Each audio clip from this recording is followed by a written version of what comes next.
ولا تقتلوا النفس التي حرم الله إلا بالحق। মোট কথা হলো, এই আয়াতের সারাংশ হলো, আল্লাহ রাব্বুল আলামিন যাদেরকে হত্যা করা নিষিদ্ধ করেছেন ন্যায়সঙ্গত কারণ ছাড়া, তাদেরকে তোমরা হত্যা করবে না। এই হলো আয়াতে কারিমার তরজমা। এই আয়াতের তাফসীরের মধ্যে মুহাদ্দিসিন কেরাম, মুফাসসিরিন কেরাম এই আয়াতের সাথে হাদিস পেশ করেছেন এভাবে। হযরতে আবু উমামা ইবনে সাহাল ইবনে হুযাইফা, সুনানে তিরমিজি শরীফের মধ্যে হাদিস রয়েছে বর্ণিত। হযরতে আবু উমামা ইবনে সাহাল ইবনে হুযাইফা রাদিয়াল্লাহু তাআলা আনহু এর সূত্রে বর্ণিত, বিদ্রোহী কর্তৃক যখন হযরত ওসমান রাদিয়াল্লাহু তাআলা আনহুর বাড়ি যখন অবরুদ্ধ করে রেখেছিল, সকলেই সম্মিলিতভাবে যখন ওসমান রাদিয়াল্লাহু তাআলা আনহুকে ঐক্যবদ্ধ হয়ে সম্মিলিতভাবে যখন ওসমান রাদিয়াল্লাহু তাআলা আনহুকে হত্যা করার জন্য একত্রিত হয়ে গেল, তখন হযরত ওসমান রাদিয়াল্লাহু তাআলা আনহু বলতেছেন, তোমরা কি জানো, আমি তোমাদেরকে একটি কথা বলতে চাই। আল্লাহর কসম, জনাবি মুহাম্মদুর রাসূলুল্লাহ সাল্লাল্লাহু আলাইহি ওয়াসাল্লামকে আমি এ কথা বলতে শুনেছি, কোনো মুসলমানের রক্তপাত ঘটানো, কোনো মুসলমানকে তিনটি কারণ ছাড়া, তিনটি কারণ না পাওয়া গেলে কোনো মুসলমানের রক্তপাত ঘটানো, কোনো মুসলমানকে প্রাণহানি করা, তাকে হত্যা করা, কতল করা বৈধ নয়। এ কথা বলার পরে হযরত ওসমান রাদিয়াল্লাহু তাআলা আনহু তিনি এ কথা বললেন, ওহে বিদ্রোহী কর্তৃক, তোমরা শুনে রেখো, সেই তিনটি কারণ হলো, এক নম্বর হলো, যেই ব্যক্তি নাকি বিবাহের পরে জিনা ব্যভিচারে লিপ্ত হবে, ওই ব্যক্তিকে হত্যা করা, ওই ব্যক্তিকে কত্তল করা জায়েজ আছে। দ্বিতীয় নম্বর হলো, যেই ব্যক্তি ইসলাম গ্রহণ করার পরে পুনরায় মুরতাদ হয়ে গিয়েছে, ইসলাম ছেড়ে দিয়েছে, ইসলাম ত্যাগ করেছে, ওই ব্যক্তিকে হত্যা করা, ওই ব্যক্তিকে কতল করা, এটা জায়েজ আছে। তৃতীয় নাম্বার হলো, যদি কোনো ব্যক্তি কাউকে হত্যা করে, হত্যার বদলে হত্যা করা জায়েজ। এই তিন কারণ যদি কারো ভিতরে না পাওয়া যায়, তাহলে কোনো মুসলমানকে হত্যা করা এটা জায়েজ হবে না, বৈধ হবে না। হযরত ওসমান রাদিয়াল্লাহু তাআলা আনহু তখন বলতেছেন এ কথা, ওহে বিদ্রোহী কর্তৃক, আল্লাহর কসম, আইয়ামে জাহিলিয়াতের যুগেও আমি জিনা ব্যভিচারকারী ছিলাম না, এবং যখন থেকে ইসলাম গ্রহণ করেছি, ইসলামের পরেও আমি জিনা ব্যভিচারে লিপ্ত হইনি। অর্থাৎ ইসলামের পূর্বপর আমি কখনো কোনো দিন জিনা ব্যভিচারে লিপ্ত হইনি। দ্বিতীয় নম্বর হলো, যেই দিন আমি জনাবি মুহাম্মদুর রাসূলুল্লাহ সাল্লাল্লাহু আলাইহি ওয়াসাল্লামের কাছে বায়াত হয়েছি, কালিমা লা ইলাহা ইল্লাল্লাহ মুহাম্মাদুর রাসূলুল্লাহর সাক্ষী দিয়ে ইসলাম গ্রহণ করেছি, ওই দিন থেকে আমি ওসমান এখনো পর্যন্ত ধর্মান্তরিত হই নাই, এখনো পর্যন্ত আমি মুরতাদ হয়ে যাই নাই, এখনো পর্যন্ত আমি ইসলাম থেকে বিদূরিত হয়ে যাই নাই, ইসলাম ধর্ম ত্যাগ করি নাই। তৃতীয় নাম্বার হলো, আমি কখনো কোনো দিন কোনো মানুষকে, কোনো সাধারণ থেকে সাধারণ মানুষকে আমি অন্যায়ভাবে হত্যা করি নাই। ওহে বিদ্রোহী কর্তৃক, তাহলে কোন কারণে, কিসের ভিত্তিতে আমি ইসলামের তৃতীয় খলিফা, আমাকে তোমরা শাহাদাতের পেয়ালা পান করার জন্য এসেছ? তিন কারণের কোনো একটি কারণ আমার মধ্যে বিদ্যমান নেই। আমার মধ্যে পাওয়া যায় না। সুতরাং কেন তোমরা কিসের ভিত্তিতে, কোন কথার ভিত্তিতে তোমরা আমাকে হত্যা করার জন্য আসছো? এই হলো আয়াতে কারিমার তাফসীরের এবং মুহাদ্দিসিন কিরাম হাদিসের ব্যাখ্যা। এবার আসুন দ্বিতীয় নম্বর হাদিস। হযরত উসামা ইবনে যায়েদ রাদিয়াল্লাহু তাআলা আনহু তিনি হাদিস বর্ণনা করতেছেন, বাআসানা রাসূলুল্লাহ সাল্লাল্লাহু আলাইহি ওয়াসাল্লাম মিন জুহাইনা। রাসূল করিম সাল্লাল্লাহু আলাইহি ওয়াসাল্লাম আমাদেরকে জুহাইনা গোত্রের জন্য, তাদের সাথে যুদ্ধ বিগ্রহের জন্য, সংগ্রামের জন্য, সশস্ত্রে লড়াই করার জন্য আমাদেরকে যুদ্ধের ময়দানে পাঠিয়েছেন। ফাআতাইতু, হযরত উসামা ইবনে যায়েদ বলেন, আমি তখন কাফেরদের মধ্য থেকে একজন ব্যক্তিকে পেলাম। যখন আমি তার মাথার উপরে তরবারি দিয়ে আক্রমণ শুরু করে দিলাম, তখন সে ইয়াশহাদু আল্লা ইলাহা ইল্লাল্লাহ ওয়া আন্নী রাসূলুল্লাহ, সে তখন এই সাক্ষ্য প্রদান করেছে আল্লাহ ছাড়া কোনো মাবুদ নাই এবং মুহাম্মদ সাল্লাল্লাহু আলাইহি ওয়াসাল্লাম আল্লাহর রাসূল।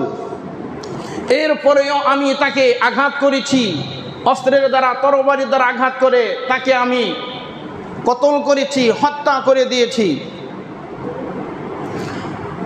যুদ্ধের ময়দানে যুদ্ধ সমাপ্তি হওয়ার পর যখন আমি রাসূল করিম সাল্লাল্লাহু আলাইহি ওয়াসাল্লামের কাছে ফিরে আসলাম, আসার পরে সমস্ত ঘটনা বৃত্তান্ত আমি নবীজির কাছে বর্ণনা করলাম। নবীজি এ কথা শোনার পরে আল্লাহ রাসূল আমাকে জিজ্ঞাসা করলেন, উসামা ইবনে যায়েদ, যখন তুমি তাকে তরবারি দ্বারা আঘাত করতেছিলে, ওই সময় যে লা ইলাহা ইল্লাল্লাহ ওয়া আন্নী রাসূলুল্লাহ, যখন সে আল্লাহ ছাড়া কোনো মাবুদ নাই এবং আমি আল্লাহর রাসূল এ কথার সাক্ষ্য প্রদান করেছে, এমতো অবস্থায় কি তুমি তাকে আঘাত করেছ, হত্যা করেছ, তাকে কতল করেছ? হযরত উসামা ইবনে যায়েদ বলেন, ইয়া রাসূলুল্লাহ, সে তো নিজের প্রাণকে বাঁচানোর জন্য যুদ্ধের ময়দানে, আমরা হলাম মুসলিম বীরের জাতি, তারা হলো কাফের মুশরিক, কাফের মুশরিকের সাথে তুমুলভাবে যুদ্ধ চলতেছে, লড়াই চলতেছে, কে কাকে, হয়তোবা আমি তাকে জাহান্নামে পাঠিয়ে দিব, অথবা সে আমাকে শাহাদাতের পিয়ালা পান করাবে। এই তুমুল যুদ্ধের মধ্যে ইয়া রাসূলুল্লাহ, ওই কাফের মুশরিক বেঈদিন সে তো তার নিজেকে আত্মরক্ষার জন্য, নিজের জানকে বাঁচানোর জন্য সে কালিমা লা ইলাহা ইল্লাল্লাহ পড়ে সাক্ষ্য প্রদান করেছে, এজন্য আমি তাকে হত্যা করেছি। হযরত উসামার এই কথা শোনার পরে নবীজির চেহারা লাল হয়েছে, নবীজির চেহারার মধ্যে রাগের ছাপ ফুটে উঠেছে। হাদিসের ভাষ্য, নবীজি বলতেছেন, আফালা শাকাক্তা আন কলবিহি, ওসামা তুমি তার কলবটা ছিঁড়ে দেখলে না কেন?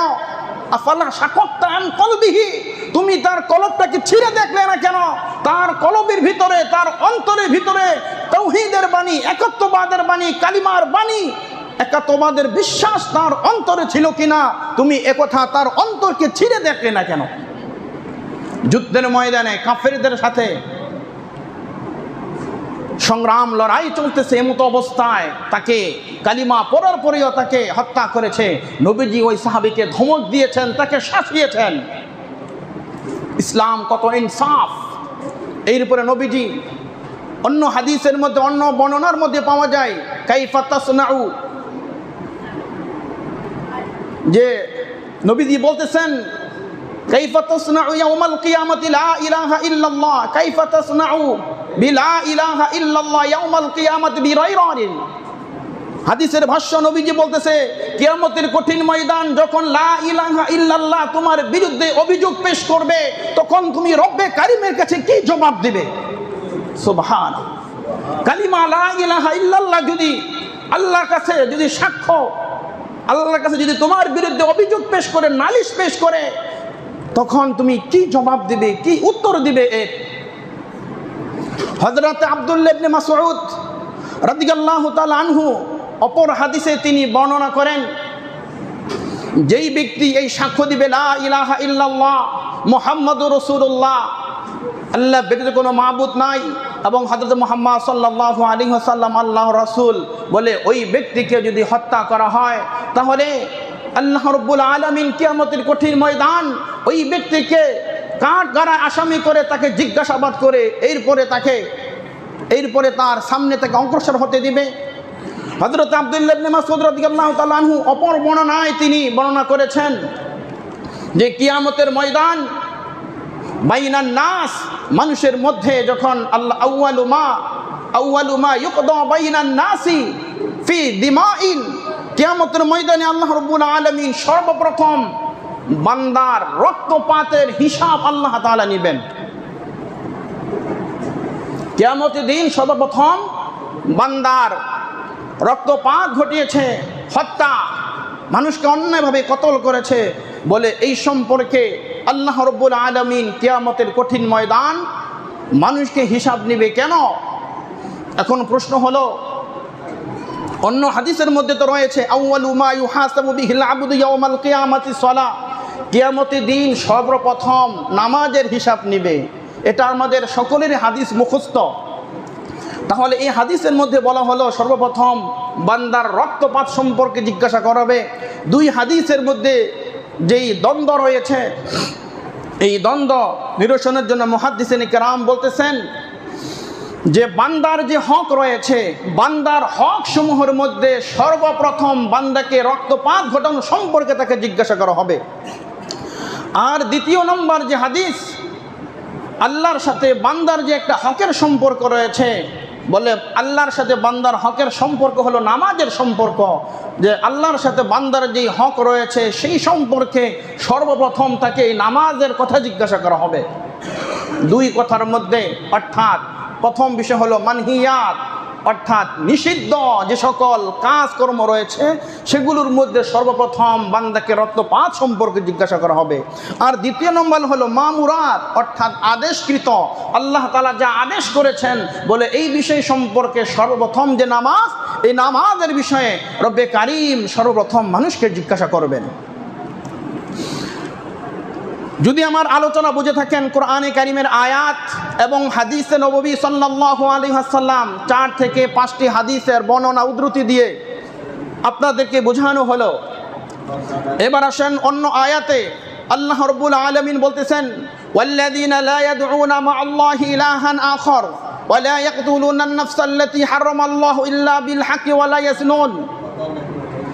অন্য আয়াতে আল্লাহ তাআলা বলতেছেন, যারা আল্লাহ তাআলাকে ছাড়া অন্য মানুষকে উপাস্য হিসাবে গ্রহণ করেছে, আল্লাহ তাআলাকে ছাড়া অন্য কোনো মানুষকে তার অংশীদারিত্বে অংশগ্রহণ করেছে, অর্থাৎ শিরিক করেছে, এবং আল্লাহ পাক যাকে হত্যা করা, কতল করা ন্যায়সঙ্গত কারণ ছাড়া নিষিদ্ধ করেছেন, এবং যারা জিনা ব্যভিচার ওয়ালা ইয়াজনুন এবং জিনা ব্যভিচারে লিপ্ত হয়নি, এ সকল মানুষদেরকেও যারা অন্যায়ভাবে হত্যা করবে অবশ্যই তারা নিজেদেরকে নিজেদের নফসের উপরে জুলুম করবে। এর আগের আয়াতের মধ্যে তাফসীরের কিতাবের মধ্যে, হাদিসের কিতাব ইবনে মাজা, তাফসীরের কিতাব তাফসীরে মাযহারির মধ্যে, বিভিন্ন তাফসীরে কিতাবের মধ্যে আসছে